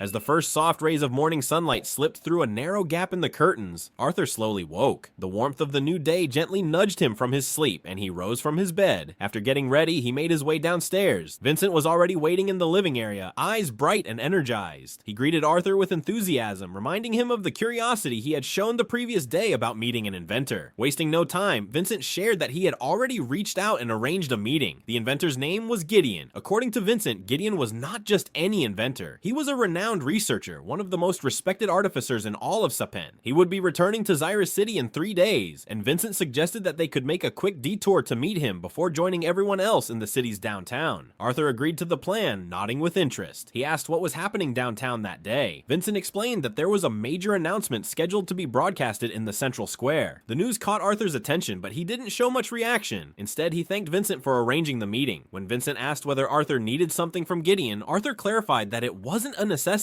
Rather, it was a matter he wanted to discuss. In truth, Arthur was planning to share something from his past life, an idea that had been waiting in the back of his mind for the right opportunity. This meeting would be the first step in turning that idea into something tangible. Vincent was still trying to understand what Arthur meant when Reynolds suddenly appeared. He called out to both of them, but quickly turned his attention to Vincent's disheveled appearance. Reynolds reminded him that he had somewhere to be that morning, and that it might not be the best idea to show up looking so casual. Vincent, realizing he was already running late, panicked. He shouted back that he'd pick Arthur up later and dashed toward the exit. As Reynolds watched Vincent scramble out the door, he couldn't resist teasing the man for running while glancing backward like a panicked child. Then he turned back to Arthur, who asked about his own progress in magic. Reynolds beamed with pride as he revealed that he had finally broken into the solid orange stage. From his pocket, Reynolds pulled out the same beast core Arthur had given him. Despite having drained all its energy, the core hadn't shattered like it normally should. It remained solid in his palm. The unusual detail puzzled him, but there wasn't time to dwell on it. Reynolds had preparations to complete before leaving for the day. As Reynolds left the house with a proud smile, promising to return by dinner, Arthur stood silently, deep in thought. Once the door closed behind his father, Arthur made his way to the backyard, carrying the beast core in hand. It still puzzled him. He stared at the orb, observing its solid form. Arthur held it firmly, trying to sense what remained within. Carefully, this time as his consciousness reached into the depths of the core's black interior, he found something. Within that hollow darkness, a shadowed image began to form. A familiar shape took shape. The Elderwood Guardian. Arthur froze. A chill passed through him, then turned into amazement. His heart raced. The battle had nearly cost him his life, but the reward left behind by the Elderwood Guardian was something most people could only dream of. A beast will. This was not just a rare treasure. It was a phenomenon that granted its user a powerful, often unique magic ability. It could only be gained if a mighty mana beast willingly passed it on, or in some cases if it was forcibly taken from within the creature's beast core. Arthur stared at the glowing core in his hand, thoughts swirling. A dangerous curiosity grew inside him. He wondered what would happen if he tried to integrate not one, but two beast wills. Would it even be possible? There was no reference, no rulebook, only one way to know. Without hesitation, Arthur tightened his grip on the core and began injecting his mana into it. Suddenly, he felt something. It wasn't like the clear and emotional mind link he shared with Sylvie. This was rough, primal, a raw voice echoing deep in his consciousness. It was the will of the Elderwood Guardian, lashing out in resistance. The beast's vines shot toward Arthur, faster than any human eye could follow, but they struck something invisible and shattered. A magical barrier had formed around him, shielding him completely. Arthur turned to see what caused it, and there it was. Behind him, towering and formidable, stood Sylvia, the great dragon, or rather, the image of her will. Her beastly form loomed with unshakable strength, her glowing eyes locked on the Elderwood Guardian. Sylvia's dragon will surged through space, her wide jaws rushing forward toward the wooden beast. The Guardian's body twitched, overwhelmed by pressure. Just then, Arthur gasped awake, his eyes flung open as the beast core slipped from his hand and rolled away on the ground. He had stopped just in time. Arthur understood instantly. If he had delayed even a second longer, Sylvia's beast will would have completely erased the Elderwood Guardians, destroying any chance of saving it for someone else. He bent down and picked up the beast core, his thoughts drifting to his father. He wondered, why couldn't Reynolds absorb the will? But the answer came quickly. It was all about elemental compatibility. Just as Grandpa Virion had once explained, the beast's attributes had to align with the mage's own mana core. His father and the Elderwood Guardian simply weren't a match, but Arthur now knew exactly who was. The days that followed passed quickly. Arthur returned to his training routines with discipline, never losing focus. Yet he made sure to enjoy the calm moments too, spending time with his family, laughing, relaxing, doing things any normal boy might do. He knew how rare such peace was. One morning, as the sun poured gently through the windows, Arthur and Elijah were still fast asleep, sprawled comfortably across the bed. The room was quiet until the door creaked open. It was Ellie, her small voice breaking the silence. She told Arthur it was time for breakfast. Their mother had called for them. Half asleep, Arthur mumbled something about wanting a fancy dimensional ring, his thoughts still trapped in a dream. Ellie reminded him that today was the announcement. Everyone needed to be ready. Ellie, full of mischief and energy, smiled playfully as she approached him. Without warning, she leapt onto the bed and dropped a heavy elbow right onto Arthur's chest. The impact knocked the air out of him. Arthur groaned in pain, clutching his sternum as he tried to catch his breath. His eyes narrowed at Ellie, both annoyed and amused. He reminded her she wasn't so small anymore and warned that one day she might actually break something. Ellie's eyes widened dramatically as she gasped, pretending to be shocked. She teased Arthur back, accusing him of calling her fat. Her voice was playful, but her energy was relentless. Arthur, still groggy from sleep, muttered about the strange things she must be learning at that so-called school for proper ladies. Before leaving, Ellie reminded him to get ready and come down for breakfast. She and their mother, along with Aunt Tabitha, were heading out ahead of him. As she disappeared out the door, Arthur sighed and rubbed his ribs again. He mumbled to himself, wondering where she got such violent tendencies. From beside him, Elijah answered casually. He clearly had an idea. Later that day, they boarded a carriage and began their journey. The cityscape slowly changed as they traveled. The towering buildings of the central district gradually gave way to smaller homes and shops. Signboards hung from many of them, advertising wares like artifacts and elixirs. The area had a different feel, less grand, more grounded in magic and trade. Arthur leaned back in his seat, rubbing his stomach. He was still hungry, despite having eaten earlier. Elijah chuckled, pointing out that Sylvie had stolen half his food from his plate during breakfast. Arthur couldn't argue. The little dragon had an appetite of her own. Elijah decided to explore the nearby stores. Arthur sarcastically questioned whether he even had any money to buy anything. Elijah shot back, adjusting his glasses. Unlike Arthur, he had been saving his earnings from their dungeon ventures. Arthur smirked at the comment but didn't stop him. Instead, he turned to Sylvie and gave her a nod. He wanted her to go with Elijah while he took care of something else. Arthur watched as Sylvie nodded and followed Elijah. With her gone, Arthur and Vincent made their way toward a modest house tucked between other older buildings. It was nothing extravagant, just a plain front door and cracked steps. But behind that door was someone Arthur had been curious to meet. Vincent knocked firmly a few times. Soon the door creaked open just a crack, revealing an older man with a perfectly groomed handlebar mustache and a polished butler's uniform. He peered out with tired eyes and began to explain that his master wasn't available, but then he paused, recognizing the man standing beside Arthur. The butler, Himes, immediately changed his tone and politely welcomed Vincent inside. Arthur followed him in. Vincent gave Himes a friendly nod. It had clearly been some time since their last visit, but as soon as Arthur stepped through the threshold, an overpowering stench hit him. It was foul and metallic, like rust mixed with some acrid chemical. The air even left a taste of copper on his tongue. Arthur's face twisted in disgust. Himes only chuckled. Instead of offering an answer, he asked a better question. What wasn't that smell? Inside, the place looked like a laboratory that had exploded several times over. Piles of old clothes, broken gadgets, and strange metal scraps covered nearly every surface. Just as Arthur was trying to make sense of it all, a figure stirred from within one of the piles. An elderly man with disheveled hair rose to his feet, brushing off soot soot and bits of metal as he yelled toward the butler. He was clearly irritated, demanding to know why someone had been let in, but the moment he saw Vincent, his scowl softened ever so slightly, though not enough to hide his annoyance. He complained that even though Vincent had called ahead, he wasn't in the mood for visitors. For over a year, messengers from royal families had been bothering him, demanding answers and solutions. They all wanted the same thing, some way to travel great distances across the ocean. Arthur chuckled, finding the idea fascinating. Why would anyone want to cross the ocean? But Gideon barked back at him immediately, saying it wasn't his business. Then Gideon paused, his sharp eyes narrowing on Arthur. There was something cautious in his gaze as he asked who the boy was. Arthur stepped forward, bowed respectfully, and introduced himself as Arthur Leywin, son of Reynolds Leywin. He spoke politely, even complimenting Gideon's work and reputation. But Gideon wasn't impressed by formality. He turned to Vincent, asking why Arthur had even been brought to his home. Gideon was well known for rejecting any offers to take on students or disciples. Vincent, looking just as puzzled, admitted that he didn't actually know. Arthur had requested the meeting. Arthur responded that he had originally come with something else to offer, but the moment he heard Gideon mention the challenge of long-distance travel across the ocean, a different idea took shape in his mind. He paused, then gently shifted the conversation, saying it would be better to show rather than explain. Without waiting for permission, Arthur walked over to a cluttered workbench where various scraps of parchment and tools lay scattered. Picking it up, he pulled a nearby charcoal pencil from the mess and began sketching. Gideon glanced over dismissively at first, thinking it was just a child's scribbles. But then his eyes landed on the details. He grabbed the parchment in disbelief. His nose hovered just inches above the paper, eyes wide with recognition. The concept in front of him, an engine powered not by mana, but by steam generated from external materials, was revolutionary. Gideon's hands trembled. He muttered to himself as he scanned the diagrams, trying to fill in the blanks. But soon, he stopped. Something was missing. Parts of the design had been deliberately left out. Arthur casually took the blueprint back from him, stating that the full version would be shared once their negotiation concluded. Gideon paused, then let out a long sigh, realizing he had no choice. With a snap of his fingers, Gideon called for his assistant. The poised butler named Himes arrived moments later, carrying a sealed case with care. He placed it on the table and opened it slowly. Inside was a rare artifact, an ironized diamond. Its surface sparkled with energy, a crystalline treasure that could be used in forging high-grade artifacts. Vincent, standing nearby, gasped in astonishment at the sight, but Arthur barely reacted. While others might be dazzled by such a jewel, Arthur's mind was already far beyond ordinary riches. He wasn't there to be impressed. Inside Gideon's cluttered workshop, Vincent stood beside Arthur as the eccentric inventor lifted a shimmering gem from the case. Gideon proudly explained that it was one of the most valuable jewels on the continent, capable of storing mana 5 times its own size. He had expected awe, but Arthur, calm and unshaken, found it unnecessary. The gem held no value to someone like him. Still, Gideon refused to give up. With a snap of his fingers, he ordered his butler Himes to bring over all the items from the middle shelf of row C. The old butler obeyed swiftly. Moments later, the table was covered in rare weapons, enchanted gear, and trinkets glowing with arcane energy. Vincent stood mesmerized by the sheer beauty and craftsmanship of the items. Gideon rummaged through the pile, muttering to himself before finally pulling something out. It was a strange mirror. He said it could deflect powerful spells up to 5 times. He looked at Arthur with pride, but Arthur only gave a small smile and declined again. The mirror, while impressive, wasn't of interest to him either. Gideon was stunned by the rejection. His confidence began to waver as he moved from one artifact to the next, desperately explaining their magical properties and defensive potential. Many of these were far superior to anything available on the open market. Arthur glanced at some of the wands, nodded politely, and then shook his head. None of them suited him. Finally, with a defeated sigh, Gideon rubbed his temples and ordered something he had clearly been saving. He told Himes to bring the pendants. Himes hesitated, reminding him that those were special, but Gideon insisted. When Himes returned, he carried 2 small locked cases, far more ornate than anything else in the room. These were not ordinary artifacts. They had been designed specifically for royalty. Gideon unlocked one and opened the lid, revealing a delicate pendant. It had a soft pink jewel at the center, suspended from a thin chain of white gold. The details of the design were fine and elegant, clearly crafted with care. Arthur picked up the pendant and infused it with a small amount of mana. Immediately, a faint image began to appear within the jewel. Arthur recognized it. It was the silhouette of a phoenix worm, a rare mana beast he had once studied. Gideon was shocked that Arthur knew exactly what it was. He confirmed that the pendant was indeed made using a phoenix worm's essence. Vincent, puzzled, asked what made these creatures so special. Gideon explained that phoenix worms were S-class beasts, nearly as rare as dragons. They were known for one incredible ability, the power to preserve their lives when in danger. Arthur understood. He asked if that life-preserving trait had been embedded into the pendant. Gideon nodded eagerly. He said that just like a phoenix worm, the pendant would form a protective shell around the wearer in times of extreme danger. But the real marvel came afterward. If the cocoon was broken and the wearer's life still at risk, the pendant would consume its stored mana that to teleport the user to the safest location they knew. It was more than a defense. It was survival magic, condensed into a jewel. Inside Gideon's workshop, Arthur continued inspecting the pendant made from the phoenix worm. Curious, he asked how many times someone could actually use its effects. Gideon scratched his head and admitted that he wasn't sure. He had already used 5 phoenix worm cores, each one more valuable than any other S-class beast core, and even then, he believed the pendant might only work twice. Arthur's thoughts immediately turned inward. If this artifact truly worked as described, it could be something worth giving to his mother or Ellie, people he needed to protect most. But then something else clicked in Arthur's mind. Gideon had earlier mentioned that these pendants were commissioned by the royal family. Gideon confirmed that it was indeed the royal family who had donated the phoenix worm cores. Still, he waved it off, saying it wasn't the important part. What truly caught his attention was Arthur's blueprint from earlier. Gideon narrowed his eyes suspiciously. He wanted to know why someone as young as Arthur could come up with such an idea, and more importantly, why he was sharing it now. Arthur responded with a calm smile, claiming he just wanted to get his little sister a nice birthday gift. But Gideon wasn't convinced. He called the bluff silently in his mind. Arthur made it clear he wasn't going to reveal the rest of the blueprint unless he knew exactly how it would be used. Gideon tried to dodge the condition, saying Arthur would learn more during the big announcement later that day. But Arthur pressed him further, reasoning that someone of Gideon's rank and knowledge could surely provide a clearer explanation than a censored public speech. Cornered, Gideon asked if sharing everything he knew would convince Arthur to leave the pendants behind. But Arthur smirked again, showing no signs of backing down. He wasn't about to make a deal without value in return. Gideon, desperate, bargained further, suggesting perhaps he could part with just one pendant instead of both. Arthur didn't respond with words. Instead, he simply raised his hand, summoning a small but steady flame in his palm, holding the blueprint just close enough to show he wasn't bluffing. Gideon growled in frustration, calling him a demon, realizing that Arthur had full control over the situation. Vincent, who had been silently watching, finally stepped in. He didn't always understand what Arthur was thinking, but he vouched for his honesty. If Arthur made a promise, he would keep it. Gideon groaned loudly and gave in. He didn't care about the royal family anymore. This ship project meant more. He finally revealed the truth. Last year, his team had uncovered evidence, and now they were absolutely certain there was another continent beyond Dicathen. Arthur stood stunned by what he had just heard. The idea of another continent, something so massive and world-changing, was hard to grasp. Vincent nodded slowly and explained. He had heard the rumor from an employee of the royal family. The man had been uncertain, warning him to keep it a secret, but now, hearing the same thing from Gideon confirmed the truth in Vincent's heart. Still, Arthur wasn't satisfied with just rumors and talk. He pressed Gideon, asking how they could be so sure. Was there real proof? Gideon responded with irritation, almost insulted by the question. He made it clear he wasn't the kind of scientist who made wild claims without solid evidence. His voice rose as he explained how it had all begun. Years ago, they had found a mysterious artifact attached to a bird-like manna beast. This creature wasn't native to Dicathen. It had the ability to camouflage completely into its surroundings, something no known beast on the continent could do. That alone was a discovery, but what came with it changed everything. Vincent, still in awe, asked how they had even managed to catch such a rare and elusive creature. Gideon admitted with a scowl that it was purely by chance. An amateur adventurer trying to hit a gliding squirrel had accidentally taken the bird down. It was sheer dumb luck, but that accident brought them the artifact. This strange object was unlike anything Gideon had ever studied. It was so advanced that it had taken him nearly a year just to figure out what it did, and when he finally uncovered its purpose, it confirmed all their suspicions. Arthur leaned in, demanding to know what the artifact was capable of. Gideon hesitated, reminding him that only members of the royal families were cleared to know this kind of information, but Arthur didn't flinch. He simply pointed out that his own blueprints held designs the royal families hadn't even seen. Cornered again, Gideon finally revealed the truth. The artifact could record and store moving images. Vincent leaned back with a quiet smirk. Even the brilliant Gideon couldn't win against Arthur's sharp mind. Arthur, however, remained focused. He wasn't impressed yet. He wanted to know more, but Gideon could barely hide his frustration. Still, the information was too important to keep buried. Even Vincent, skeptical as he usually was, admitted aloud that it really did prove it. Arthur stood quietly, brows slightly furrowed. The idea still seemed distant, a bit too far-fetched. He questioned the logic. Just because an artifact was advanced didn't prove it was from another continent. Couldn't it have been created by an unknown but talented artificer somewhere in Dicathen? Vincent stepped in with a calm yet firm tone. He reminded Arthur that he had introduced Gideon not just as a skilled inventor, but as the most accomplished artificer in all of Dicathen, and not just in recent times. Gideon was widely considered the greatest in Dicathen's history. Still skeptical, Arthur glanced toward the eccentric old man. His tone suggested doubt, but it wasn't without reason. Gideon, puffing up with pride, declared his own greatness loudly. In his eyes, there wasn't a single artificer on the continent who wouldn't drop to their knees before him. His confidence was unmatched. Arthur listened, and then slowly smiled. If what Gideon said was true, too, and even he had struggled to decipher the artifact's workings. Then it made sense why the royal families believed it wasn't native to Dicathen. Arthur reasoned aloud that this was likely the reason behind their conclusion, that the artifact's creator had to come from beyond their continent. Gideon leaned in, visibly frustrated at Arthur's calm reaction. He was almost yelling now, trying to make Arthur understand the gravity of it all. They weren't just talking about an advanced device, they were looking at undeniable proof of a world beyond their own, a place with technologies, artificers, and likely mages far beyond what Dicathen had ever seen. But Arthur held firm. He gently pushed Gideon back and reminded him that while the implications were massive, it was still just speculation. No amount of excitement would change the fact that until they made contact or saw it with their own eyes, it was all just potential. Instead of getting caught up in guesses, Arthur finished the sketch he had been working on, a design for a steam engine. With it, they would reach that other continent themselves. Only then would they truly understand what lay beyond. Later, as Arthur and Vincent stepped outside the facility, the air felt lighter. Vincent chuckled, clearly amused by the storm Gideon had turned into moments ago. He admitted he had never seen Gideon so animated. That kind of passion, especially from someone so respected, spoke volumes about what Arthur had sparked. Arthur smiled to himself, his thoughts echoing Vincent's. Gideon had truly been excited, more than anyone had ever seen him, and that in itself was an achievement. Still, Vincent had his doubts. He said Gideon called Arthur's steam engine design ingenious, but he himself couldn't imagine how steam alone could power a ship over such a long distance. The idea of traveling without magic felt too strange. As Arthur walked beside Vincent, his mind drifted again into deep thought. In this world, magic was everything. It shaped everyday life, fueled progress, and decided the fate of nations. Because of this overwhelming reliance, people had stopped seeking alternatives. Non-magical technology, which once held great promise, had barely advanced at all. Vincent, unaware of the storm in Arthur's mind, kept talking. He wondered aloud how Arthur's parents could be so calm about everything their son could do. If he had a child like Arthur, he said, he'd probably be bragging to the world. But Arthur was only half listening. He was more focused on what he had just achieved. By using a harmless bit of mechanical knowledge, he'd managed to trade for something priceless, an artifact that could protect his family. And now, with the news of a new continent possibly out there beyond Dicathen's waters, Arthur realized this was only the beginning. Bigger things were coming. Just then, Sylvie's voice echoed into his mind. Her cheerful tone broke his thoughts. She was approaching with Elijah. They were catching up from the opposite side of the square. Elijah was energetic as always. He rushed to them with excitement and spoke about the upcoming announcement. Apparently, Elder Radaeus had mentioned talks about unifying the three kingdoms. Elijah couldn't wait to hear what it was all about. Arthur, however, had his doubts. If unification was truly being considered, he suspected it might be connected to what Gideon had revealed earlier, that another continent existed. If that were true, then uniting Dicathen might be a defensive move, not just a political one. Vincent smirked and teased that he already knew what the announcement was. But before he could say more, a sudden disturbance in the crowd broke their conversation. The group turned toward the commotion. A dwarf boy was being beaten by several students. Laughter rang out from the bullies, who clearly felt proud of what they were doing. The boy fell to the ground, bruised and begging for them to stop. He insisted he had done nothing wrong. Their leader, a student named Jamiel, stepped forward. His voice dripped with cruelty. He mocked the boy for being a dwarf, something he considered a disgrace in Xyrus Academy. Then he accused him of breaking school rules, specifically of using magic outside school grounds. He demanded the boy remove his mana barrier. The terrified boy stammered, unable to respond clearly. Jamiel didn't care. With a cold glare, he lifted a metal pipe and prepared to strike. But before the weapon could fall, Elijah dashed in and slammed into Jamiel, knocking him off balance. He stood protectively in front of the injured dwarf and helped him sit up, asking if he was okay and whether he could stand. Jamiel rose with rage boiling in his eyes. Without a word, he slapped Elijah hard across the face. Elijah's glasses flew from his face and landed on the ground. Jamiel, now furious, demanded to know how Elijah could dare ruin his fun. Vincent, seeing the situation escalate, reached into his coat and said he would call the guards. He was ready to end the conflict before it got worse, but Arthur suddenly reached out and stopped him. His grip on Vincent's wrist was firm. This wasn't going to be handled by calling guards. Not this time. Vincent was visibly alarmed. He whispered sharply, urging Arthur to reconsider. They couldn't just let those boys keep attacking Elijah and the dwarf student. Meanwhile, Elijah was caught in his own inner struggle. His eyes burned with fury, but he knew that if he lost control and used magic now, it wouldn't just get him in trouble. Arthur and Vincent would be dragged into it as well. Elijah took a deep breath and clenched his fists. He told himself not to give in. Jamiel's eyes drifted to the markings stitched into Elijah's robe. A wicked grin formed as he realized what they were. He recognized the emblem of the kingdom of Darv. The others in his group noticed too, and their mockery turned sharper. Jamiel stepped forward and grabbed Elijah by his hair, yanking his head back. back. His tone was full of cruel amusement as he mocked him again. He laughed about how Elijah might want to lie on the ground next to his so-called half-pig brother. Elijah's anger boiled inside. He knew he couldn't win this without using mana, but he held it in. Jamiel kept speaking. He ordered Elijah to open his mouth, mocking that they'd share a hospital room together when he was done. But then, something made him pause. A shadow cut through the sunlight, and Jamiel turned his head slightly. His gaze caught sight of someone walking slowly but with intention. It was Arthur, approaching from a distance, holding a long wooden stick in his hand. Jamiel scoffed at the sight of him. He mocked Arthur, calling him another peasant and warning him to back off unless he wanted to join the two boys on the ground. His group joined in, laughing and cheering their leader on, but Arthur's expression didn't change. There was no fear, no hesitation, only a cold glint in his eyes. He stepped forward with calm intensity and said nothing kind. He welcomed the fight. Far from the growing scene, a royal carriage disguised in plain colors rolled silently through the city. Its wheels barely made a sound as it approached the heart of Xyrus. Inside, Prince Curtis leaned back, speaking with casual annoyance. He didn't see the need for all this secrecy. He would have preferred to join the event at Atiston with his parents, but instead, they were traveling like fugitives. His royal guard calmly replied that the event's security was already tight and his presence had to remain discreet. The reason, however, had little to do with Curtis. It was because Princess Kathleen had made it very clear she didn't want attention. Kathleen sat across from her brother, visibly unamused. She reminded him she hadn't wanted to come in the first place. Curtis, with a mischievous grin, teased her in return. He claimed she should be grateful he dragged her out, otherwise she'd lock herself in a library all day. Kathleen glared back, knowing exactly why she was really here. She called him out, saying the only reason he insisted she come was because his date had canceled at the last minute. Curtis tried to dismiss her words, but turned red with embarrassment. He quickly changed the subject to his bond, Grotter, whom he had reluctantly left behind. Curtis had hoped to ride the creature during the public event, but because of Kathleen, that plan had been scrapped. The guard reminded him that Grotter, being the size of the entire carriage and still untrained, was a massive safety risk. Curtis waved the concern off and tried to get Kathleen to agree with him, asking if Grotter wasn't getting better lately. But Kathleen had stopped listening. Her gaze had shifted out the carriage window. She had spotted something in the street. Her eyes narrowed as she saw a crowd gathered and tension brewing. A confrontation was happening and she couldn't look away. Back at the scene, Vincent stood frozen. He didn't know what to do. His heart raced in his chest. He had never seen Arthur like this before. The boy's calm was gone, replaced by something colder, sharper. If no one stopped him now, Vincent feared those students wouldn't just be injured. They might not walk away at all. Vincent quickly stepped in front of Arthur, raising his voice as he shouted at the group of arrogant students. He ordered them to leave before someone got seriously hurt. He turned to Arthur, pleading to let it go and check on Elijah instead. But the students only laughed. They mocked Vincent, calling him an old man trying to protect a kid. Their smug expressions remained, completely unaware of the danger. Inside, Vincent was screaming with frustration. They didn't understand. He wasn't protecting Arthur. He was trying to save them. Arthur spoke, calm as ever, calling out to his uncle. Vincent turned, forcing a shaky smile, his voice cracking in response. But then he saw it. Mana radiating from Arthur, sharp and focused. Arthur didn't raise his voice, but the command was clear. Vincent stepped aside. He understood now. Nothing could stop what was coming. Vincent gave one last look at the boys and silently wished them peace. There was nothing more he could do. One of the students stepped forward confidently. He volunteered to handle it, joking not to ruin his new outfit. With a cocky grin, he charged at Arthur, pipe raised. It was going to be easy, just one strike. But before he could even begin the swing, Arthur's stick had already crashed against his head. The boy collapsed to the ground in an instant, groaning. The others stared in shock. They hadn't even seen Arthur move. Another boy clenched his jaw, furious. He yelled that Arthur was just lucky, catching someone off guard. He declared that he would show the difference between a true noble trained in swordsmanship and a common peasant. He dashed forward, faster than the eye could follow, metal pipe swinging in a deadly arc. His movements were polished and fast. He used his family's prized thousand-step strike. His weapons swayed unpredictably, designed to distract and overwhelm. In his mind, he was already winning. The technique was built on deception, and the final lunge was unstoppable. He activated it. Ultra-fast lunge. His strike aimed right at Arthur's head. But to Arthur, everything had slowed. He watched it all clearly, reading every movement. At the last moment, he tilted his head slightly, letting the pipe sweep past him harmlessly. The boy's confidence shattered. Arthur moved. One clean strike to the back with the stick. It broke on impact. The noble boy crumbled to the ground, his breath knocked out. Pain etched across his face. Arthur looked at the broken stick in his hand. He commented on how easily things strengthened by mana still broke when pushed. He let the stick drop from his fingers. There were still more left. He rolled his shoulders, calm and collected. Arthur didn't need a weapon anymore. This game would be finished with his bare hands. Jamiel looked at Arthur with a smug expression, filled with arrogance and pride. In his mind, Arthur was nothing more than a cocky peasant who needed to be humbled. He remembered remembered his father's words clearly. A trident's fist is more dangerous than any weapon made by man. That memory only fueled his confidence. He believed that one punch would be enough to put Arthur in his place. But the moment Jamiel stepped closer, something shifted. The air around Arthur felt heavier, as if the pressure alone could crush him. Jamiel paused, startled by the overwhelming presence coming from someone his age. It was unlike anything he had felt before. Not even his father had such a terrifying aura. Still, driven by ego, Jamiel lunged forward, fist clenched tightly. But before he could even react, Arthur's fist met his face with brutal precision. The impact twisted Jamiel's features, blood trailing from his nose as his body spun and hit the ground. His vision blurred, but even through that haze, he could still see Arthur standing there, unshaken. Rage overtook Jamiel. He shouted, furious at the humiliation, and swore Arthur had disrespected the heir of House Trident. In desperation, he summoned his mana. Water magic formed around his hand, and with a cry of anger, he launched a stream of water spells toward Arthur. But before the spell could reach its target, a sudden wall of ice rose in front of Arthur. The attack shattered harmlessly against it. Standing calmly in front of the carriage was Princess Dicathen. She had stepped in at the last moment. She recognized Arthur. Her memories took her back to their first meeting at the Helsty auction house. Back then, she had dismissed him as just another ordinary boy, no different from her immature brother or his friends. But now, her gaze kept drifting to him, as if drawn by something unexplainable. She realized he wasn't like the others. Arthur was different. Curtis, the prince, emerged from the carriage and demanded an explanation, his voice booming with authority. Jamiel and his gang froze in fear. The sight of the royal siblings terrified them. They immediately dropped to their knees, faces lowered to the ground. Their voices trembled as they lied, claiming that they had merely been talking when Arthur suddenly attacked them. Elijah couldn't believe what he was hearing. He tried to speak to defend the truth, but Jamiel was already crying out, declaring they were innocent victims. Dicathen, however, wasn't so easily fooled. Her eyes moved to the injured dwarf lying nearby. Something didn't add up. If Arthur had attacked without reason, how did the dwarf end up so badly wounded? Curtis looked to her for answers, confused, but Dicathen remained quiet, judging the situation for herself. Inside, she wished her brother would stop blindly believing what he heard. Arthur had remained silent until now, but his voice suddenly cut through the tension. He called the situation a joke, his tone cold and blunt. Jamiel, still on his knees, smirked inwardly. To him, it sounded like Arthur had just insulted the prince. The royal guard acted instantly, placing a hand on Arthur's shoulder with force, demanding an explanation for his disrespect. Arthur didn't flinch. Instead, he grabbed the guard's wrist with a grip so strong it shocked the man. His voice remained steady as he apologized sarcastically, claiming his tone got crude whenever he heard lies. The guard was stunned. Despite Arthur's size, the strength in his hand was unreal. Vincent quickly stepped between Arthur and the royal guard. He addressed the prince directly, insisting that Arthur meant no disrespect. What Arthur had tried to say, Vincent clarified, was that the boys who had accused him were the ones lying. Curtis, clearly surprised by the situation, recognized Vincent. The prince greeted him politely and asked why he was there. Vincent explained they had been on their way to the announcement in the plaza when they stumbled upon a group of students bullying a boy. As if on cue, the dwarf boy coughed up blood, a painful reminder of what had just occurred. Curtis turned a sharp gaze toward the accused group. He demanded a name. The leader of the group, Jamiel, stepped forward confidently. He introduced himself as the firstborn son of House Trident. Curtis recognized the name immediately. House Trident wasn't just any noble house. It was a major donor to both the royal family and Xyrus Academy. Though Jamiel had clearly used a dangerous spell in public, the political weight of his family couldn't be ignored. Curtis hesitated. Any decision against Jamiel could lead to consequences far beyond this moment. Dicathen tried to speak up, pointing out that Jamiel's use of magic on public grounds was a serious offense. But Curtis, caught in his internal conflict, cut her off before she could say more. He downplayed the incident, suggesting that since no one was seriously hurt, perhaps it would be best if everyone agreed to move on. Jamiel silently celebrated. In his mind, he had already won. His family's wealth and influence would always protect him, even from the royal family. But Arthur wasn't done. He turned to Vincent and asked if he had a two-way communication scroll. Vincent, still unsure of Arthur's intentions, admitted that he did. Arthur took it without hesitation and immediately activated it. He didn't contact just anyone. He connected directly to Cynthia Goodsky, the director of Xyrus Academy. Jamiel's face paled. The very idea of calling the director in such a moment stunned him. Even worse, it was happening right in front of everyone. At first, Cynthia seemed annoyed by the sudden interruption, but the moment she heard Arthur's voice, her entire tone shifted. She greeted him warmly, surprised but pleased to hear from him after so long. Everyone standing around watched the transformation in her voice. The tension in the air thickened. Arthur didn't waste time. He calmly asked her to expel Jamiel Trident and his group of friends from the academy. His reason was clear and sharp: racial bullying and the use of lethal magic in the city. Cynthia's voice came through the communication scroll, confused at first. She paused, uncertain, when she heard the name Jamiel Trident. It didn't seem like something she could respond to so quickly. Meanwhile, Jamiel stood nearby, grinning with arrogant delight. In his mind, the situation was was turning in his favor. He believed that no matter how close Arthur might be to the director, the support and donations from House Trident would always carry more weight. But Arthur wasn't done yet. With calm confidence, he made it clear this was conditional. He would only continue attending Xyrus Academy if action was taken. He didn't need to finish the sentence. Cynthia interrupted with a firm answer. There was no hesitation in her tone now. They were expelled. The world around Jamiel collapsed in an instant. And if that blow wasn't enough, his mother contacted him at that very moment through her own communication scroll. Her voice was filled with fury. She demanded an explanation, confused and enraged by the sudden expulsion notice from Xyrus Academy. As the dust settled, Prince Curtis stepped forward. His expression had changed. He offered a formal apology to Arthur, acknowledging that his earlier behavior had been swayed by hesitation and political pressure. Arthur responded in kind, admitting that his emotions had gotten the better of him during the confrontation. The tension between them eased. Curtis affirmed that expelling Jamiel and his group was the right choice. No noble name, no donation should allow racism to exist unchecked, not in their academy and not on their continent. Curtis soon stepped back into the royal carriage, a visible headache weighing on his expression. He muttered to himself, thinking about Arthur. There was something strange about the boy, something different. He remembered feeling this way during their first encounter as well. Arthur was clearly good, but there was more to him, something that left Curtis unsure of what to make of him. But his thoughts went unheard. Kathleen was still watching. Her gaze hadn't left Arthur since the fight ended. Everything else around her seemed distant. Then, just before the carriage could move, Kathleen called out. Arthur turned at the sound of her voice. She looked at him through the window, and with a softness no one was used to seeing from her, asked if he would like to have tea together sometime. Arthur, stunned for a moment, could only answer with a quick yes. Kathleen smiled gently and said they would see each other at school. With that, the carriage began to move. Arthur stood there smiling, while beside him, Vincent and Elijah were left speechless, their jaws hanging open. Inside the carriage, Curtis was still confused. He looked at his royal guard, grabbed his shoulders, and shook him in disbelief. He couldn't believe what just happened. That was his cold, emotionless sister. But Kathleen wasn't paying him any attention. Her thoughts were elsewhere. As she sat quietly in the carriage, her mind lingered on one thing. Arthur. In her heart, she admitted it. He really was different. Back on the street, Arthur walked side by side with Vincent and Elijah. Elijah, still worked up, spoke with frustration. If he could have used magic, he said, he would have brought those bullies to the ground. Vincent, on the other hand, looked completely exhausted. He clutched his chest and muttered in defeat. His blood pressure couldn't handle much more of this.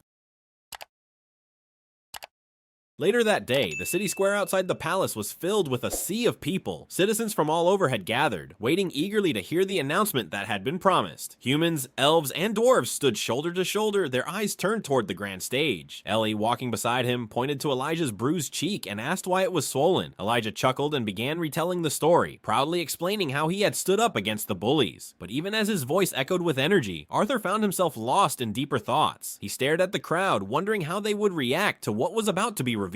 The truth was enormous. Another continent existed beyond Dicathen. But what troubled Arthur more wasn't just the discovery. It was the intent behind the spying. A continent that sent camouflaged mana beasts to observe and record Dicathen's lands likely didn't come with peaceful intentions. Either they feared Dicathen, or they were preparing for something darker. Arthur began to question himself. Was he right to help push Dicathen's development forward so quickly? He had given them a path toward this unknown land. But was that the best course? Before the thoughts could drag him deeper, his mother, Alice, noticed his expression. She gently asked if something was bothering him. Arthur quickly dismissed her concern with a smile and told her everything was fine. But Alice, being a mother, smiled and said she would just pretend he was thinking regular 12-year-old thoughts. She reminded him that while she would always worry, she would never stop him from doing what he felt was right. Arthur, touched by her words, smiled faintly, but knew he could never make that promise. He couldn't lie to her. His path would always carry risks. Still, he thanked her, trying to appear more at ease. Then the crowd fell silent as King Blaine Glader stepped onto the stage. His voice echoed through the plaza as he welcomed the gathering. He didn't speak as just the king of Sapin, but as a representative of the entire continent. Standing with the rulers of all three kingdoms, he declared that this day marked the beginning of a new era. He spoke of the past, the division between humans and elves, and the distant transactional relationship with dwarves. But then he spoke of progress. 2 years ago, all three races were allowed to join the adventurer guilds. Last year, Xyrus Academy opened its gates to students from Elenoir and Darv. These steps, he said, were the foundation of unity. Now, a new generation of mages was growing up together, fighting, learning, and building friendships beyond borders. He acknowledged that it wouldn't be easy. Generations of prejudice didn't disappear overnight, but he urged everyone to look ahead, for themselves, for their children, and for the future of Dicathen. His words were met with roaring cheers. The people celebrated this call for unity. Then King Alduin Erlith of Elenwar stepped forward. With grace and dignity, he echoed King Blaine's message, showing his full support for this vision of unity. But then his tone shifted. He reminded the people that while they had begun to uncover the mysteries of Dicathen, even greater secrets existed beyond their shores. He confirmed what many had only heard as rumors. Another continent existed. The crowd fell into silence. Then came the whispers, the rising hum of disbelief. Some gasped, others muttered in concern. The energy changed instantly. What had begun as a celebration now turned to chaos and confusion. Arthur stood still amidst the noise. He had expected uncertainty, maybe even fear, but this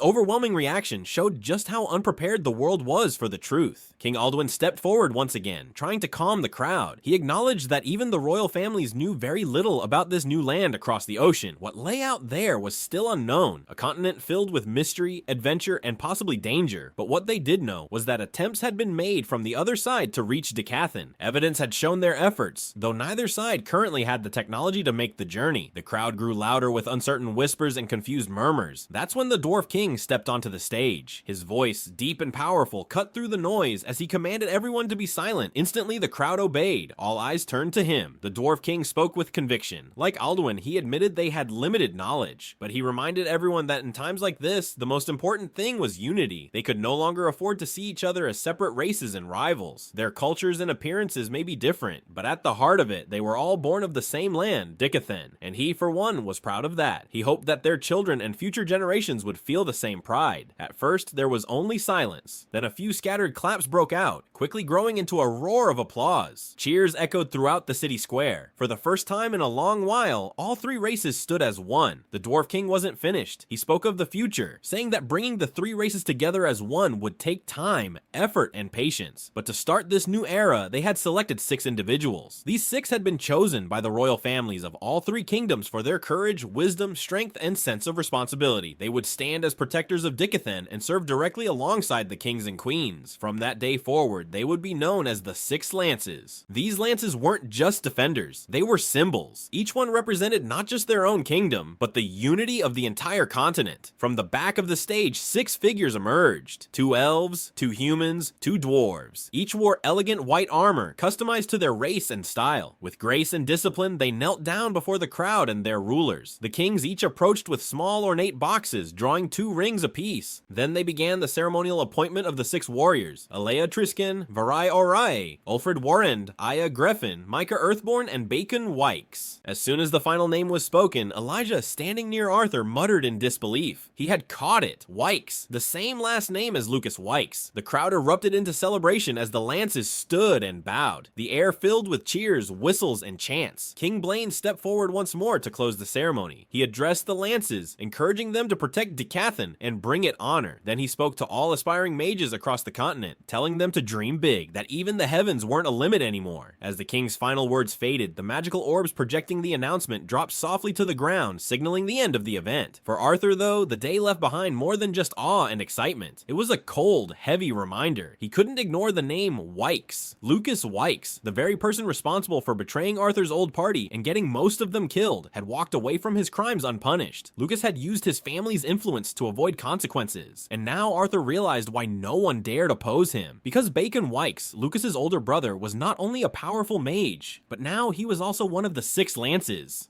Thanks for watching. Like, share, and subscribe if you enjoyed it. Until next time, happy watching.